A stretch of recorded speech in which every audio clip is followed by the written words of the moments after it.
And there you start and Why did it so? If I don't mistake, last time you were in 307. no. Can you open the windows and see remind me, please, what about we speak last time?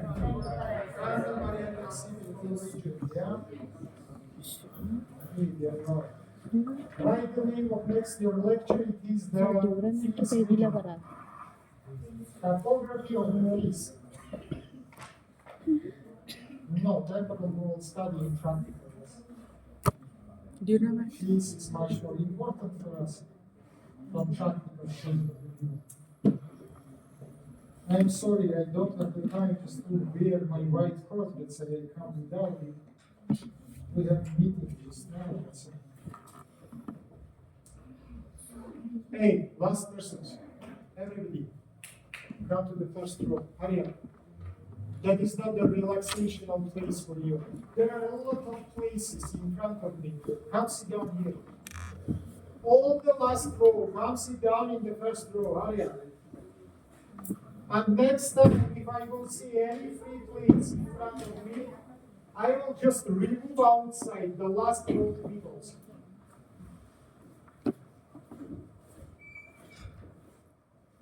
What does it mean? You come here to find a comfortable place for relaxation? Go outside.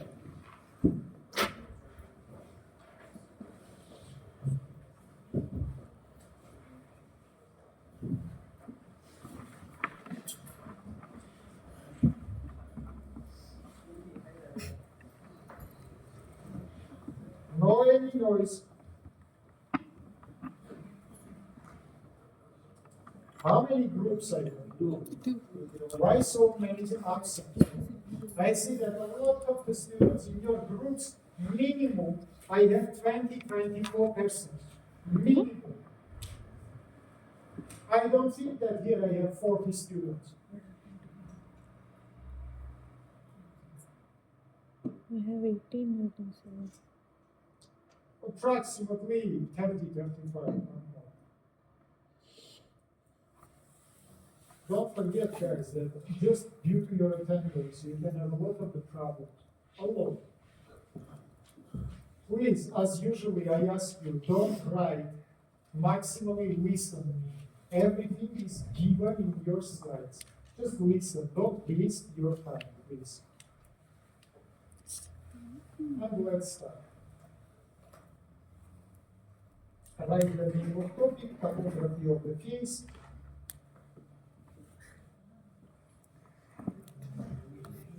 And we need attention into the future. Can't see the board. You can ask me why I decided to start now, not from temporal region, as our friend is suggesting, but especially for face. You know, temporal region is important, but a lot of the specificities is same to frontoparieto-occipital region. That's a, in our practical class, without any problem, we will discuss it. By the way, don't forget that in this week you have controls. Yes. That is for all students. All surgical instruments, together with introduction of lecture, will be included. It will be absolutely oral, no any writing. Let's say remember, revise, and to be ready to pass.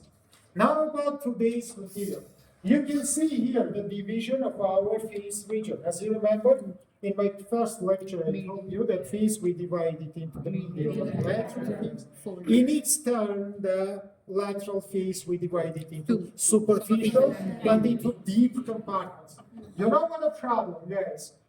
Problem is connected with soft tissues, which is located in the lateral face region. By the way, natural border between medial and lateral face, it is the falls. Falls from your nose up to your chin. Partly we call it nasolabial, partly labial buccal, and that is divided your medial and lateral face. But then you put your fingers into the lateral face. Very superficially, you palpated some bones. Upwards, it is your zygomatic branch. Downwards, it is your vertical branch of the mandible. But unfortunately for you, soft tissues located not only superficially to these bones, but inside of them. Why I say unfortunate? Because it may complicate not only your studying process, but your treatment modalities. It is not so easy to make access to the deep structures. Because you must make resection of the bones. For example, if you will look to this picture, you will see that bones, which I mentioned, is removed. Mm-hmm. You can see that vertical process of mandible together with the zygomatic arch absent here. And under of them, you see a lot of different soft tissue structures, muscles, vessels, nerves, and all of them together belong to the deep face region.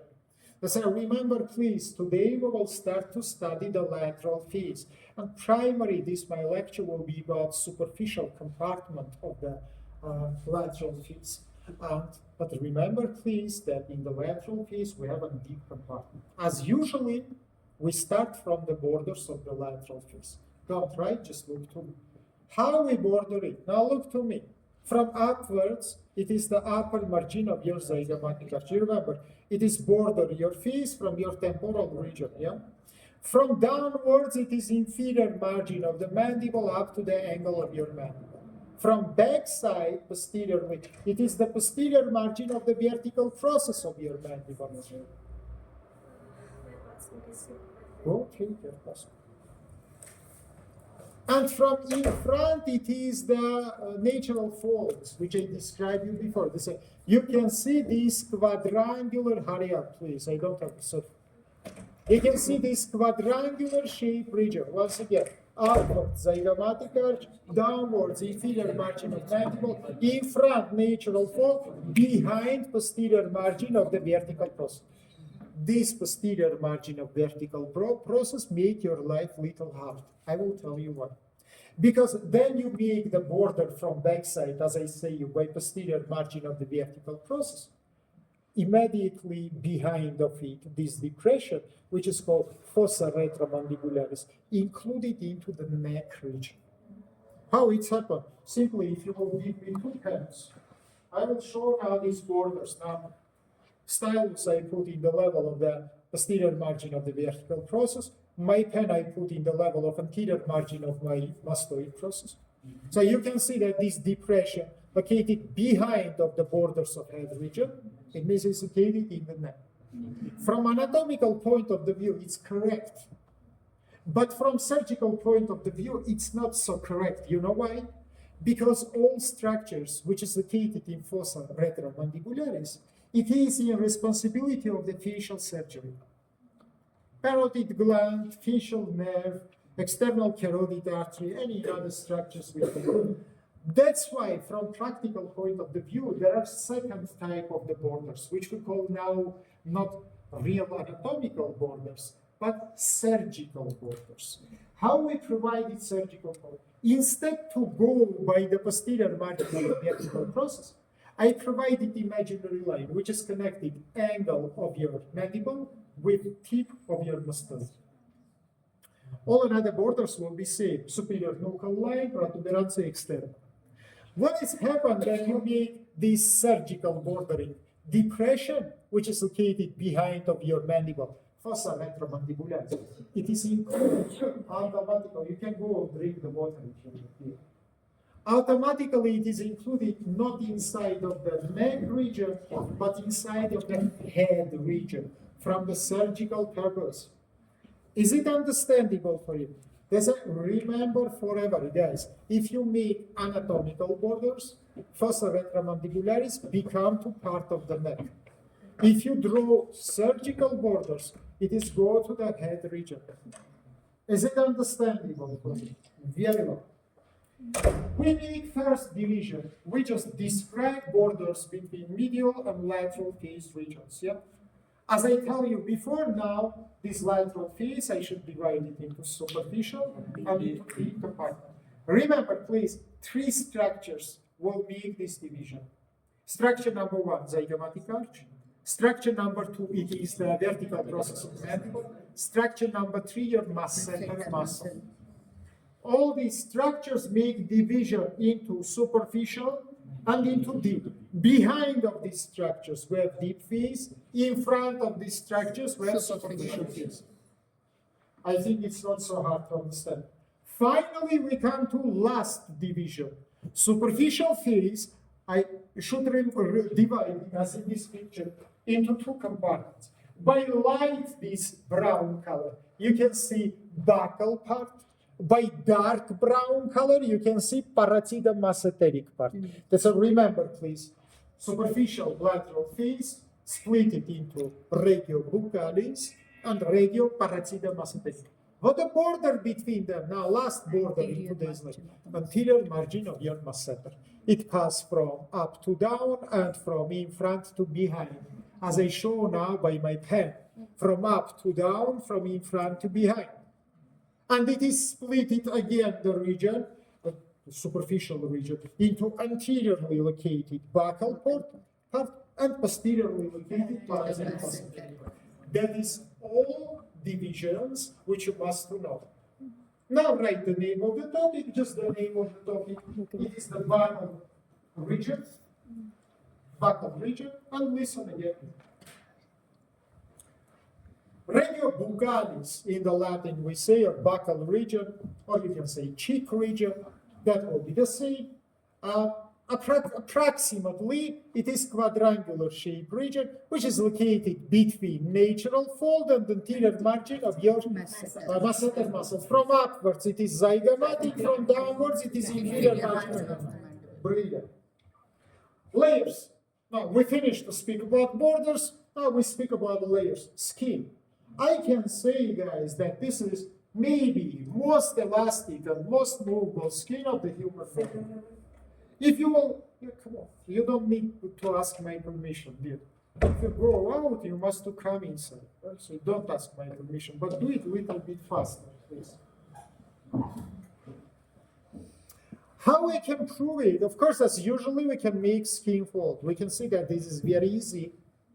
You know, guys, up to approximately 3 centimeter defects, we can close in the face region just with the tension of the margins. If we will have 3 centimeter gap, that means minus tissue in the face region, we can simply connect the margins to each other. Why? Because skin is very elastic. Other question that the final, we can say, finally cosmetological achievement will be not so good. That's why usually to close defects here, we use the different grafting methods about which we will speak in the future, yeah? We take the skin graft, we make the closure, to not make the tension, right? Because tension will make the deformations of the region, and it can make ugly scars. But generally, technically, it is possible because skin is very elastic. If you will take the same graft, gaping, in the frontoparietal occipital, even practically it will be impossible to connect each region because skin is not elastic, skin is not movable. About the hairs, for the males, guys, it's written that no hairs, but don't believe. If you will look to my face, for example, after 3-4 days of not shaving, you will see that in anterior parts there are hairs. Of course, in posterior parts. Of course, it is connected with the national specificity, the race specificity. But anyhow, in this region, we can have hairs, means we can have carbuncles and furuncles. Sweat glands, sebaceous glands also is presented here.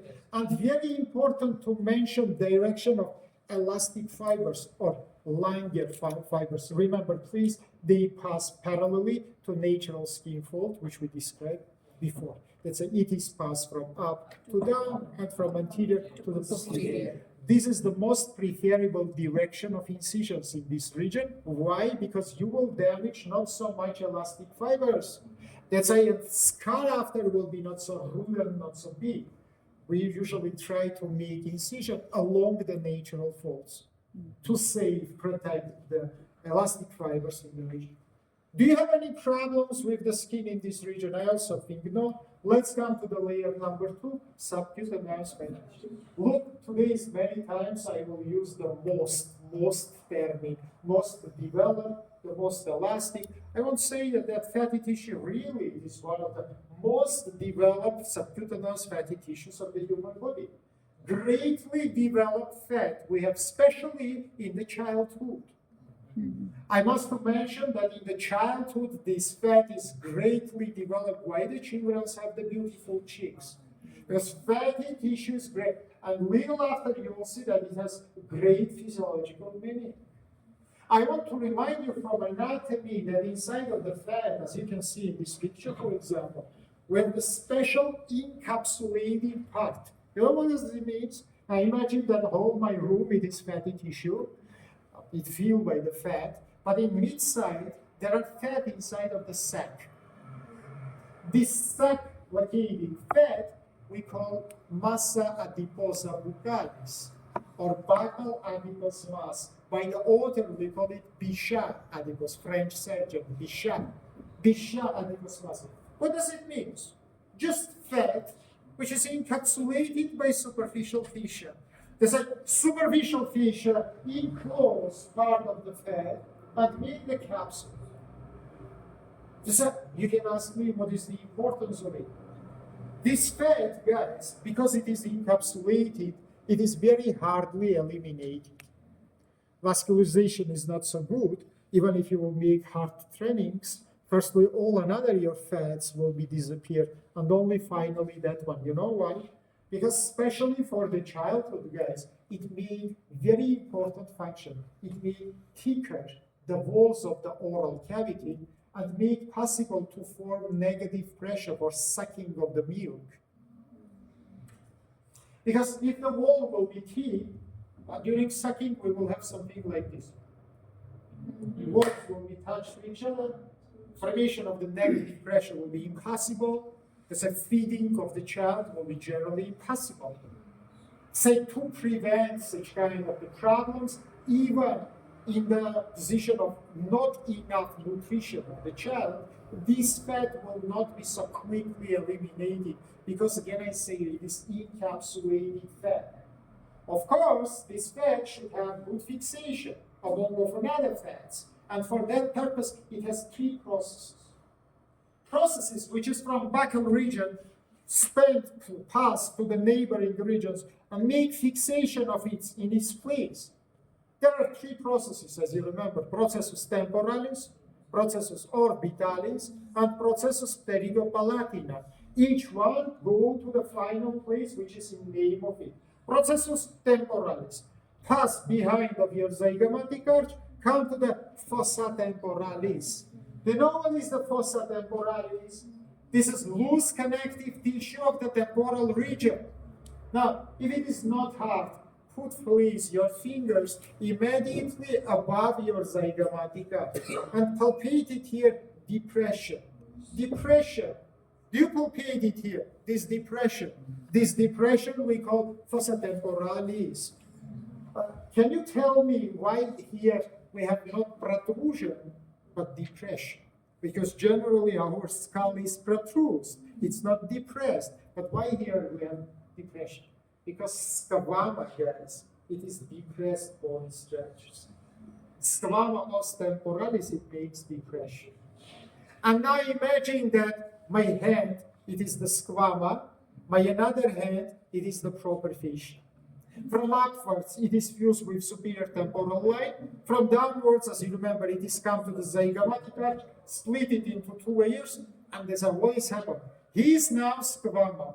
I am the proper fascia. Between us, there are fossa temporalis. Does that remember it, please? Fossa temporalis, it is deep loose connective tissue of temporal region. There's a process number one goes not to the subcutaneous fat of the temporalis region, but to loose connective tissue of the temporal region. Brilliant. Process number two, which we call processus orbitalis. Again, from buccal region, come to the zygomatic arch, pass behind of it, and by fissura orbitalis inferior, which is immediately located in the inner surface, it is entered inside of the orbit. And it goes to the orbital loose connective tissue, which is surrounding walls of the orbit. So remember, please, process number two, behind the zygomatic arch, by fissura orbitalis inferior, enter into the orbital region and go to the loose connective. Process number three, guys, very interesting process. It is just horizontally directed to inside And it has come to fossa pterygopalatina between pterygoid and palatine bones. Narrow fissura-shaped depression. Then we will study the deep face. We will mention that this is deepest portion of the deep face. If you enter inside of the deep face, you will see three loose connective tissues which is communicating to each other from superficially to deep. It is temporopterygoid space, it is interpterygoid space, and it is fossa pterygopalatina. Temporopterygoid between pterygoid lateralis and temporal muscle, interpterygoid between lateral and medial pterygoid muscle, pterygopalatina between medial pterygoid and fossa pterygopalatina. That's why remember, please, last hour process, go to the deepest part of the deep face, which is called fossa pterygopalatina. For what I told you, for fixation. But unfortunately, all these three processes also can be the ways of the spreading of infections.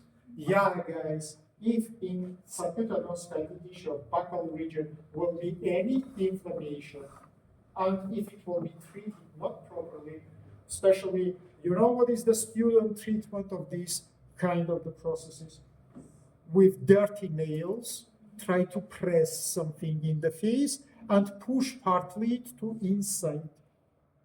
Remember, please, it is not forbidden to open any, for example, inflammations, but first of all, you must to clean the skin. Second, by sterile instrument, absolutely sterile, you must to puncture process. And only after this, you can press to evacuate the process strongly to outside. Because if without puncture, you or incision or puncture, you try to press the structure, there are equal chance and to come to outside and to go to inside. So you can spread its superficial problem into inside and make it much more infected by your dirty fingers. Every year, we have 2-3 mortalities in Armenia due to the inflammations of the face region, especially in the pubertal age, which is treated in such kind of the abnormal ways. And a little after I will show that in face region we have communication between extracranial and intracranial structures, especially by venous networks. Veins, which is gated in fatty tissue, connected with intracranial veins. Simply infection by this venous junction can go into the cranial cavity. I will show it a little after. Let's continue. What else? We have in fatty tissue. Fatty tissue generally by superficial fascia split it into 2 layers, superficial and deep. In superficial layer, we have superficial impressional muscles. As you remember, guys, orbicularis oculi, zygomaticus major, minor, labialis superior, labialis inferior, all these muscles located in superficial face. All these muscles covered by superficial fascia, which is forms the capsule for them.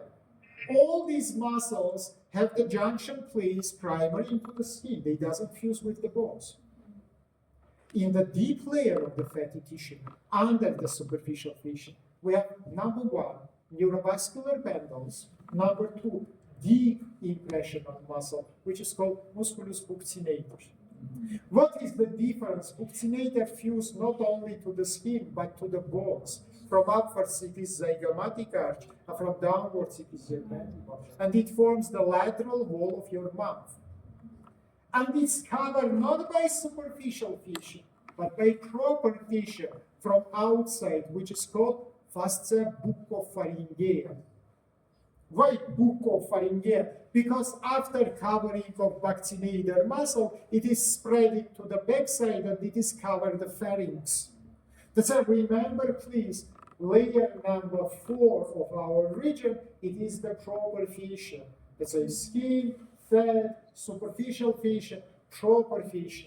Proper fascia cover single muscle in this region and only from outside. This is musculus buccinator. What is covering your buccinator from inside? Mucous membrane. Because your buccinator, it is the lateral wall of your orbit. If you remember, it forms the vestibulum of oral cavity, yeah?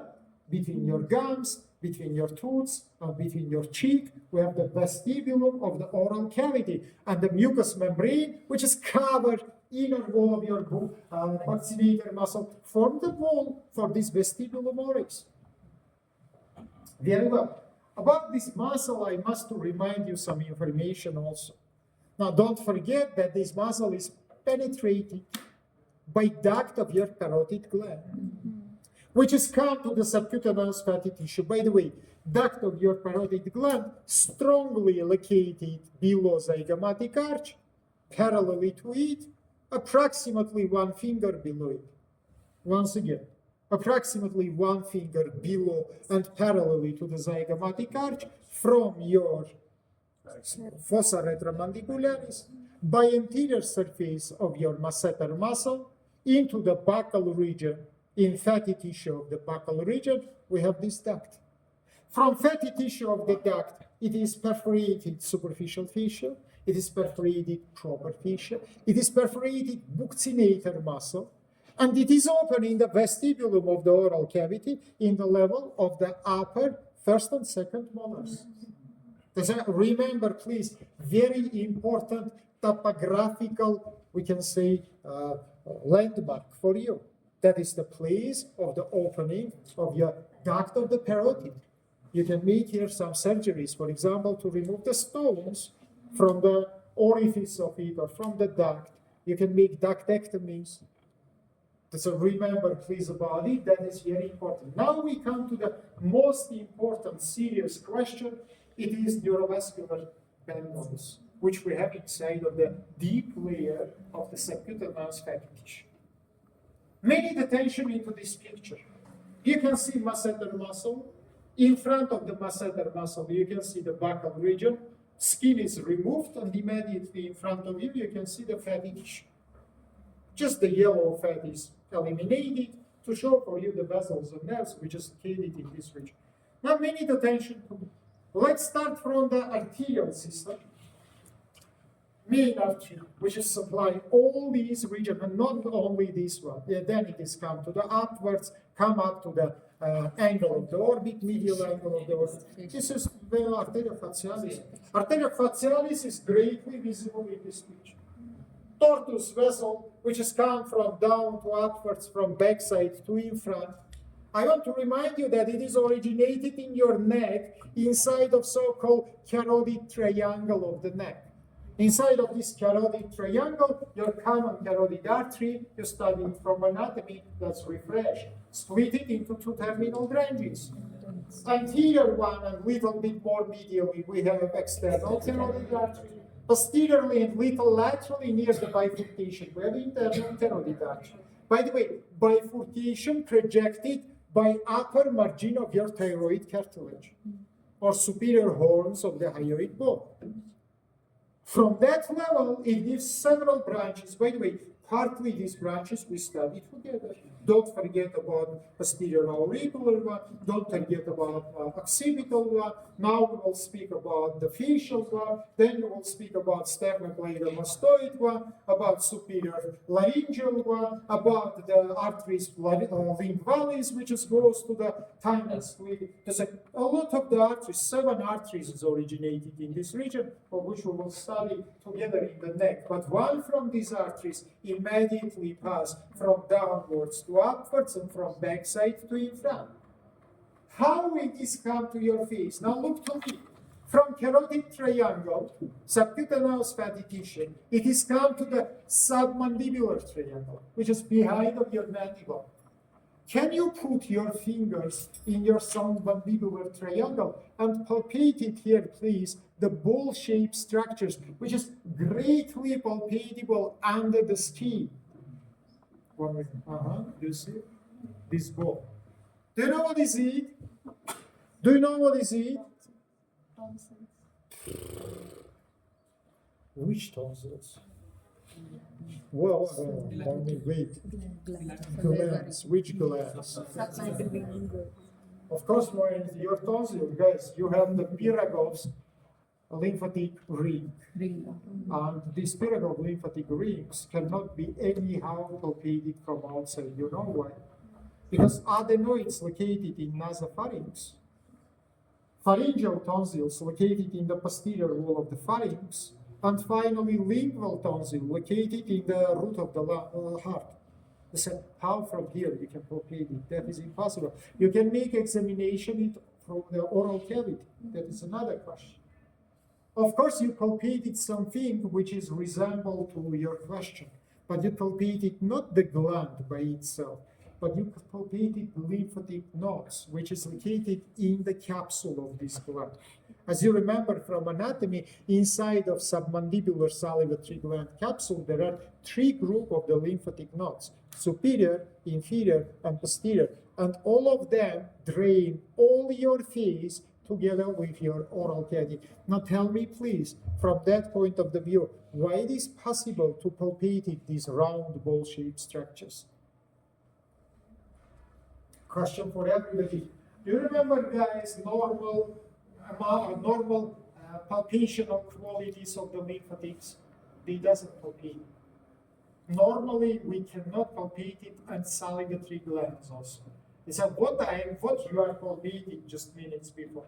Enlargement of the lymphatic nodes, which we call lymphadenitis. And do you know why your lymphatics here is enlarged? Because stomatologists say that we don't have now even one person without any inflammation in oral cavity. So if you're in your oral cavity, there are inflammation, of course we will have lymphadenitis inside of these lymphatic nodes, and they will be enlarged. But so once again, your facial artery from carotid triangle come to submandibular triangle and enter into the capsule of submandibular salivary gland. By the way, artery located superficially to the gland, vein is located superficially to gland, artery located deep to the gland. Remember, my fist, it is the gland, in front of it we have facial vein, behind of it we have facial artery. After this, they continue their direction to upwards. They come to the inferior margin of the mandible. Here they give the branches which is called to the submental triangle, mylohyoid branches, as you know. Then it is continue its direction into the face, and in the face region we project it from the midpoint of the inferior margin of your mandible up to the angle of your mandible, or from anterior margin of masseter attachment to the mandible, approximately midpoint up to the angle of the mandible. In the level of the angle of the mandible, we rename it and call it arteria angularis. This is terminal portion of your facial artery. Idea is understandable. So remember once again, in your face, by direction from midpoint of your inferior margin of the mandible up to the angle of your orbit, we have the big, huge artery, which is called arteria facialis. Immediately, half of finger behind of it, we have in same direction vena facialis. That's a vena facialis located just behind, and you can see here, that is artery, that is the vein. Vein is located behind the artery.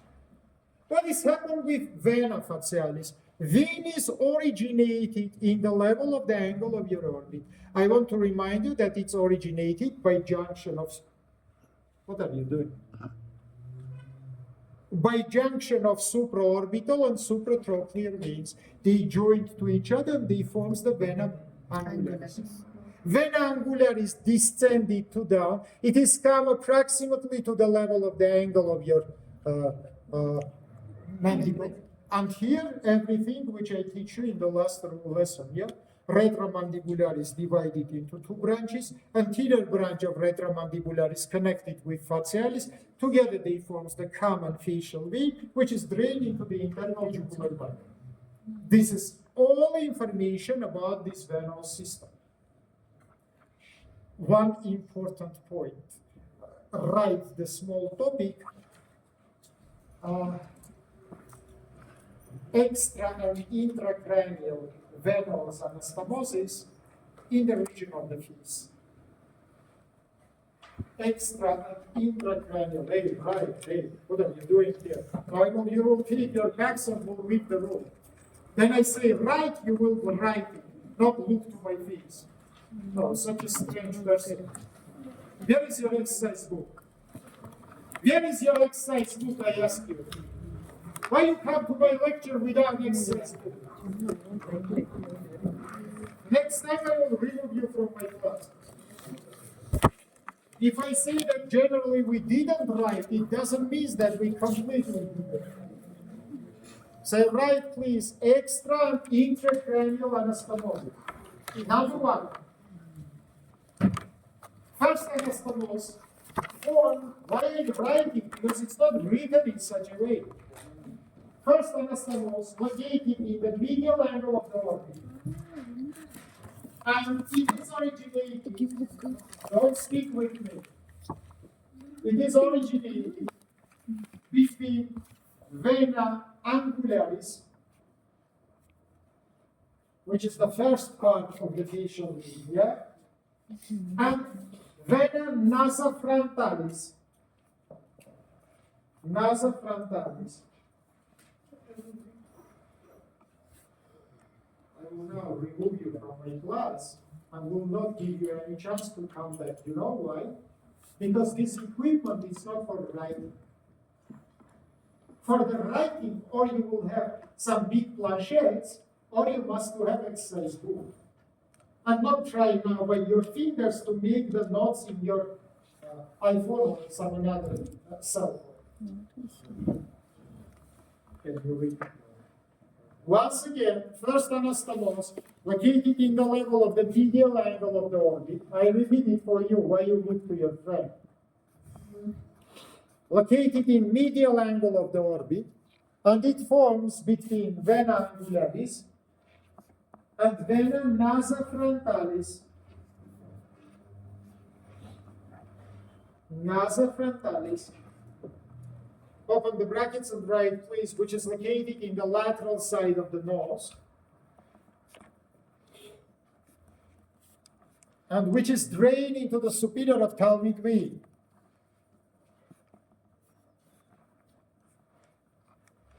Now let's make one conclusion, guys. Let's make one conclusion. If we have inside of anastomosis venous system, which is draining into ophthalmic veins, automatically we come to the conclusion that this is belong to intracranial venous system, because both ophthalmic veins and superior and inferior, both is draining to sinus cavernosus. So remember, please, so what is happened here medically? You have anastomosis between superficial vein, which is called facial, terminal portion of it we call angular, and the intracranial venous system, the superior ophthalmic venous system, which is draining the sinus by fissura orbitalis superior. It goes to the cranial cavity and drain into the sinus cavernosus. What is happened? Communication between extra and intracranial system. If in the medial angle of the orbit, fatty tissue inflamed and inflammation is spread into the venous network, it can be simply continuous into the cranial cavity. By the way, inflammation of the veins we call phlebitis. Phlebitis is inflammation of the veins. Remember what is happened after this inflammation? Usually thrombophlebitis, thromboticization of the venous network. No, put it here. You are Charlie Chaplin. Are you Charlie Chaplin? Maybe you are some Indian Bollywood actor. So why you make sure? Where is your exercise books? Where is your pants? Or you come here for walking? For what you come here? I speak with you. I say for everybody, don't check my patient. I don't write all lecture like another teachers, but if I will see that anybody come in my lecture without any writing equipment, I will just remove and will not give the chance to come again. Do you understand? But why in second year of your education you listen about this rule?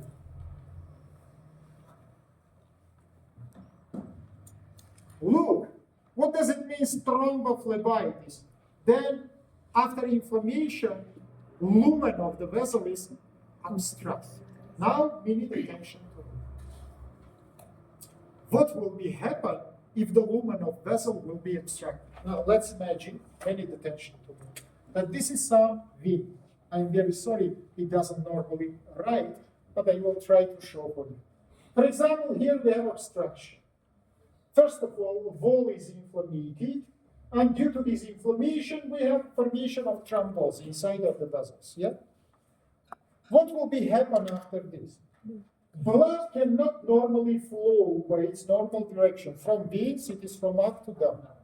Such kind of the blood passage we call anterograde, from upwards to downwards. Yeah.